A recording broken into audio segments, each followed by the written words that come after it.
Vou apresentar aqui as duas obras mais importantes que narram um período pré-homérico e homérico, que a Grécia é dividida em 5 períodos, né? São 4 mais um, que é o helenístico. Mas eu não vou entrar nesse detalhe agora. Primeiro eu vou falar dessas obras, porque esses detalhes eu vou entrar depois, quando a gente começar a disciplina mesmo, na prática. Vamos lá. Primeira coisa que vocês têm que saber é que esse aí é o Homero. Esse carinha aí da foto. Ele é um poeta, né? A gente está vendo aí, é um poeta grego. E eles atribuem a esse cara aí a autoria da Ilíada e da Odisseia. Só que tem um grande problema aí. O Homero, ele... Como é que eu vou dizer? Não tem uma prova concreta de que foi ele que escreveu esses livros. O que existe sobre o Homero tem buracos assim, históricos que eles não sabem onde ele vivia exatamente, é aproximadamente onde ele vivia, que data que ele escreveu esses livros. E até então não é um consenso entre os historiadores, não é certeza absoluta. As referências sobre o Homero, né, ele começou a aparecer foi lá no século VII a.C. Então, a especulação, né, o que os historiadores concordam é que ele viveu mais ou menos ali entre o século VIII e século IX a.C. Uma coisa também que deixa muita dúvida sobre o Homero é porque na Ilíada ela é escrita de uma forma e a Odisseia ela é escrita de uma outra forma, é outro estilo de escrita.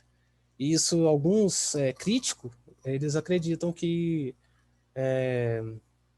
esses livros foram, na verdade, recomposição, ou seja, uma reestruturação de outros poemas que já existiam, de outros autores. Então, Homero seria aquele cara que juntou tudo e fez um livro. O Heródoto, considerado o primeiro historiador, ele considerava o Homero um dos principais formuladores da mitologia grega. Outra coisa importante é que o Homero ele colocou no papel aquilo que já existia na história oral, assim como os índios hoje em dia aqui no Brasil e hoje em dia até que não, mas a cultura indígena, do a cultura dos povos ancestrais, ela sempre foi passada por uma história oral. Até hoje em dia, todo mundo deve conhecer alguma avó, algum tio, algum parente, alguém que conta muita história oral da família ou de algum antecedente. Isso era muito comum até certa época, né? Até hoje em dia contam histórias, mas não é o modo mais comum de arquivar, né, essas ideias. Então, agora eu vou falar as obras principais, como eu disse, é a Ilíada e a Odisseia. Deixa eu achar aqui. Aí. A Ilíada e a Odisseia, então. Essas são as obras dele. A Ilíada é considerada que foi escrita, cada uma foi escrita em momentos diferentes. Professor, Oi, pode falar. você vai mandar os slides para nós? Vou mandar sim. Só que é igual eu falei, Ah, eu vou passar a aula. Por exemplo, esse slide aqui, vou passar aqui rapidamente para vocês verem. Ele fala sobre todo a Grécia, tá vendo? Aí então, na hora que eu vendo. acabar a parte da Grécia, aí eu mando para vocês antes da avaliação, que aí vocês fazem uma revisãozinha. Certo, muito Se vocês obrigada. quiserem, eu até mando as minhas anotações também, se vocês quiserem, para ajudar. Bom, muito obrigada. De nada. Então vamos lá. A Ilíada foi escrita na fase jovem do Homero, né? E muito tempo depois foi escrita a Odisseia já com ele mais velho. Né? Mas aí é aquele negócio que eu falei, né? Lembre-se, às vezes nem foi ele que escreveu, ele só juntou os textos. O que a Ilíada fala? Vocês estão vendo aí o cavalo de Troia? Quem viu o filme de Troia lembra desse cavalinho aí. Essa é a história da Ilíada, né? Vou contar um pouquinho para vocês. Só arrumar aqui outra coisa aberta aqui. Então, o que que é a Ilíada? Ela conta a Guerra de Troia. Ela vem... Por que chama Ilíada? É porque vem da palavra grega Ilion, que é um nome grego para Troia. Esse livro ele é um poema composto de 24 contos e com mais de 15 mil versos. Ele narra a guerra entre os gregos e os troianos. Essa guerra de Troia é isso, é a guerra dos gregos e troianos. Quais são os principais personagens que aparecem nessa guerra? É o Aquiles, quem lembra do filme aí, lembra lá do Aquiles, né? Que foi... não lembro do final, acho que ele... Eu não vou contar o final não, vocês assistem o filme aí. É o Agamenon, Malenal, O do tendão? esse mesmo, acho que foi a mãe Uma dele, né? flecha, né? Isso, que banhou ele, né, no rio, segurando pelos Ah, não calcanhares, lembro. alguma coisa assim. Eu acho que é isso mesmo. Ela banhou ele, a mãe dele, eu acho. Banhou ele no rio, que era sagrado, só que segurando pelo calcanhar. E aí ele era o único lugar frágil dele, né? Que ele ainda morria naquele lugar. Vocês vão ver o filme, se eu não me engano, eu acho que isso tá no filme também. Vamos lá. Então aí tem esses nomes aí, que quem for ler o livro, eu vou deixar o livro lá no Drive também, para quem quiser ler. Ele é bem grande, mas é um livro que é histórico, né? Então conta a história de nós, né? Da gente, da humanidade. Então ele é importantíssimo para a gente enquanto humanos. Humanidade, né? Mas vamos lá. Aí tem esse monte de galera aí, ó, os principais personagens desse texto, da Ilíada, né, desse livro. Então, o que acontece nesse livro? Ela narra a história do Aquiles durante a guerra. No 9º ano da guerra. Se eu não me engano, são 10 anos de guerra. E ela narra o 9º ano do Aquiles, um soldado da guerra. E Aquiles ele é um semideus. Ele é filho da deusa Tétis e do mortal Peleu, que era rei de Fítia, se eu não me engano. Tá. Segundo a lenda, a guerra ela foi motivada pelo sequestro de Helena, que era filha do rei de Esparta, o Píndaro, que ele chama. Então a Helena, o pai da Helena morreu, e aí ela decidiu se casar com quem iria assumir o rei, né? Quem seria o rei de Esparta, que seria o Menelau. O Menelau ia se tornar rei, e então a Helena se casou com ele. Então acontece o quê? Paris, que é lá de Troia, ele era príncipe de Troia, filho do rei Príamo. Ele decidiu visitar Esparta. Ele sai lá de Troia e visita Esparta. E quando ele tá lá em Esparta, ele se apaixona por Helena. E o que acontece? Ele não age, não vai lá, joga um chaveco nela, vai lá, não faz isso não. O que ele faz? Ele sequestra ela, ele leva ela para Troia. Então Agamenon, que era o irmão do Menelau, que era o rei de Esparta, e chefe do exército grego, o Agamenon era chefe do exército grego, e era irmão do Menelau, que era o rei de Esparta.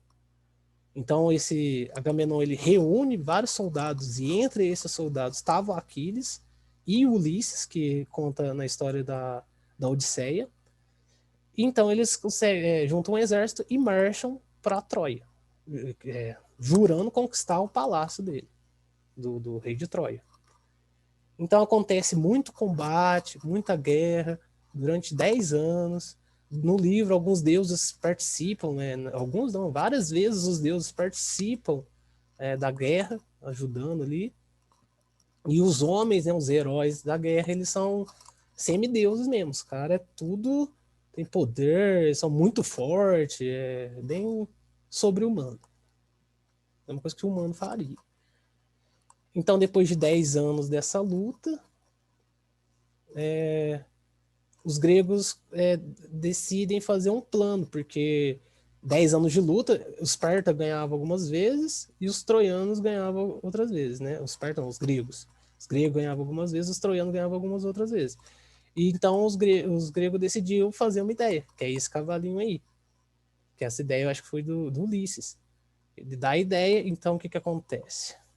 Chega a noite, os navios, né? O Troia retira, os gregos retiram os navios dos portos, porque lá, depois, mais para frente, vocês vão ver um mapa, retiram os navios dos portos e como se tivessem indo embora para casa. Aí o que acontece? Eles dão um cavalo de madeira cheio e enche de soldado lá dentro como se fosse um presente de rendição. E a hora que chega a noite, esses soldados eles saem do cavalo, isso aí acho que todo mundo já deve ter alguma imagem mental desse cavalo aí. Saem do cavalo, invadem Troia, abrem os portões, né, porque o cavalo entrou para dentro da muralha, abriram os portões e entrou aquele monte de soldado e recuperou a Helena. Tanto que hoje em dia a gente até tem a expressão, né, presente de grego, tem até um vírus de computador também, que chama Cavalo de Troia, tem várias referências a isso. Por que é importante os dois livros, tanto um quanto o outro? Porque eles levantam, por mais que sejam mitologia, trata ali de literatura, ele traz dados geográficos sobre aquele lugar ali, a Grécia Antiga, também dados históricos, filosóficos daquela época, como eles pensavam, os valores morais, os valores éticos daquela época e daqueles povos. E foi por causa desses poemas do Homero que Troia realmente foi descoberta, porque ela foi racharam a ruína até então, até 1870, não se sabia que era real isso. Por causa dos livros do Homero, acharam as ruínas de Troia e viram que era real, existia mesmo. Agora sobre a Odisseia. A Odisseia ela já narra a história do Aquiles não, do Ulisses. O nome grego de Ulisses é Odisseu, ele chama a Odisseia, né? Então, ela é dividida em 3 partes, né? Mesmo que dentro do livro não tenha uma separação explícita, assim, certinha. E então são 3 partes com 24 cantos. A primeira parte, ela trata de Telêmaco. Ele é filho de Ulisses e Penélope, que era mulher de Ulisses. Nessa primeira parte do livro da Odisseia, o Ulisses não aparece, ele é apenas uma referência, só aparece uma referência dele, tipo, o filho dele contando que ele foi para a guerra, que ele ficou 10 anos lá na luta. Na parte 2 do livro, da Odisseia, eles relatam as aventuras de Ulisses voltando para casa. Aí ele encontra acho que um ciclope aqui, ó, tá vendo aqui tem imagem. Ele encontra sereias, tem um monte de história assim que a gente já tá até cansado de ouvir falar, só que não sabemos as origens. É isso os livros. A sereia não, porque tem várias teorias, né? Várias culturas que falam dela, mas muitas muitas coisas que a gente ouve falar hoje de mitologia é graças a esses livros. Então, Ulisses está perdido lá no mar, né? Tá voltando para casa, aí ele se perde no mar. Ele fica vagando no mar, sem destino, durante muito tempo. Depois de 7 anos, uma deusa chamada Calypso, ela mantém ele preso num lugar, numa ilha chamada Ogygia. E só libera ele quando a deusa Atenas vai lá e fala para libertar ele, intervém lá. Então aí a parte 3 do livro. Então a parte 2 se encerra aí. Toda a aventura de Ulisses até voltar para casa e chegando em casa. Aí chega em casa Ulisses. Ele passou mais de 20 anos sem voltar para casa. Então, nessa última parte do livro, Ulisses volta para casa depois de 20 anos. Só que ele volta disfarçado de mendigo. E se mistura todo mundo ali. Por que ele volta disfarçado de mendigo? Ele queria saber quem traiu ele durante todo esse período. E aos poucos, assim, né, ele vai revelando para o filho dele primeiro, depois para a mulher dele, que é ele.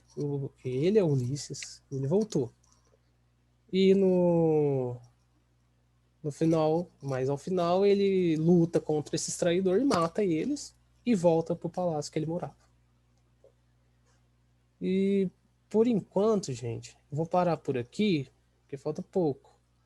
Isso aqui é para a próxima aula, ó. A gente vai ver as origens. Vocês conseguem ver aí onde está Troia aqui, ó? Troia tá aqui e Esparta tá aqui. Então, todo o caminho da guerra saiu daqui de Esparta e subiu até aqui em Troia. Percebe tanto que é longe? Aqui, não parece longe, né? Porque dá no mapa, mas é bem longe.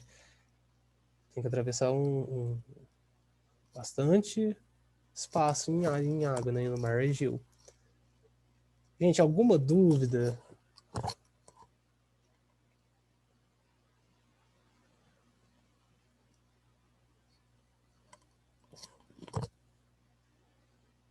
Não, Então, professor, tranquilo.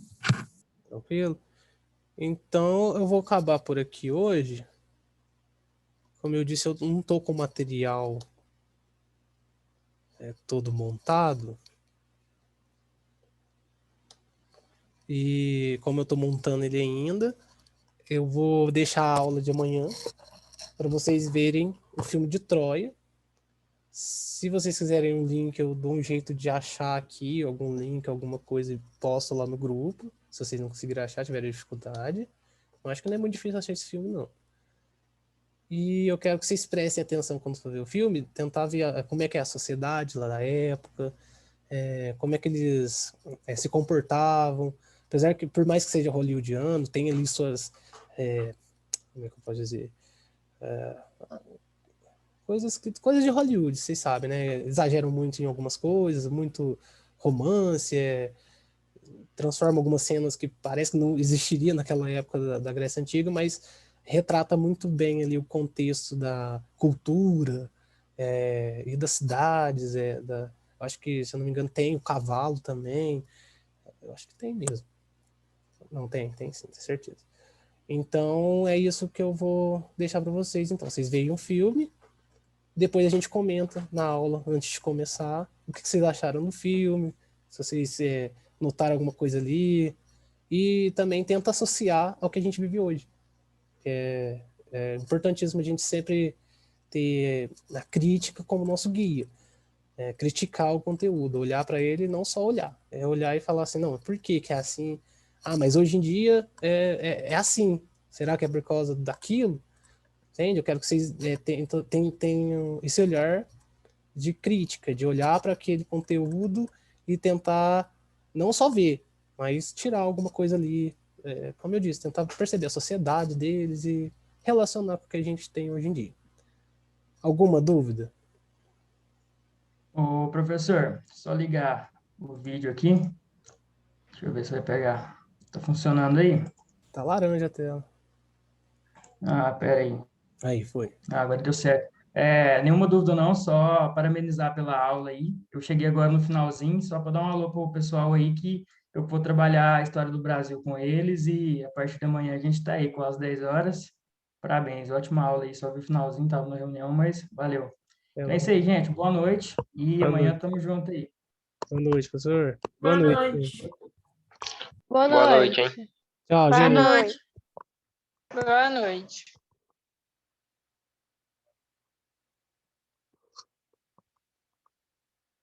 Até amanhã, pessoal. Professor, obrigada pela aula. Até amanhã. Falou. Falou. Até. Até, obrigada.